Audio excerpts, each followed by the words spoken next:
తర్వాత అతను హేమచంద్రారెడ్డి అని ఇంకోడు మా సమకాలికులు, అతను కూడా ఇద్దరు వచ్చినారు. శ్రీదేవి బిల్డింగ్లో కోట రోడ్లో నేను ఉండేవాడిని. పేరుకు నాకు ఇక్కడ హాస్టల్ ఉండేది, కానీ నేను డిగ్రీ చేరినప్పటి నుంచి కలెక్టర్ దగ్గరికి, ఎస్పీ దగ్గరికి, సోషల్ వెల్ఫేర్ ఆఫీస్ దగ్గరికి, అక్కడ కొన్ని వందల మందికి అప్పుడే ఉద్యోగాలు ఇప్పించిన నేను. యాజ్ ఎ స్టూడెంట్ లీడర్ ఉద్యోగాలు ఇప్పించడము, ఆసుపత్రి పిలుచుకోపోవడము, ఏదైనా పనులు ఉంటే వాళ్ళకి తిరగడము చేయడము. I use to very active, I was very active. So నాకు ఇది డిగ్రీలో ఉన్నప్పుడు కానీ, అందులో లాలో చేరినప్పుడు మరింత ఎక్కువగా. అందులో నైట్ కాలేజ్ కదా, డే అంతా ఇంకా ఈ పనులు, డే అంతా కూడా ఈ దీనిలోనే ఉండేటువంటి వాళ్ళం.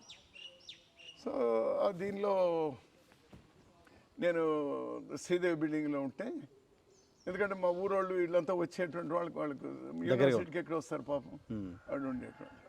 సరే వచ్చినాడు, మళ్ళీ చెప్తే నేను రెండోసారి హేమచంద్రారెడ్డితో వచ్చాడు, మళ్ళీ చెప్పారు. మళ్ళీ చెప్తే, చూడు కోన, ఇది డేంజర్గా ఉంది, నీకు ఇంతకు ముందు కూడా చెప్పినాను, జాగ్రత్త.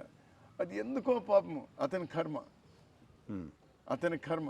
నేను ఐ కెనాట్ అట్రిబ్యూట్ మోటివ్స్. నువ్వు చేయకపోతే పో, నేను అది తెలియదు.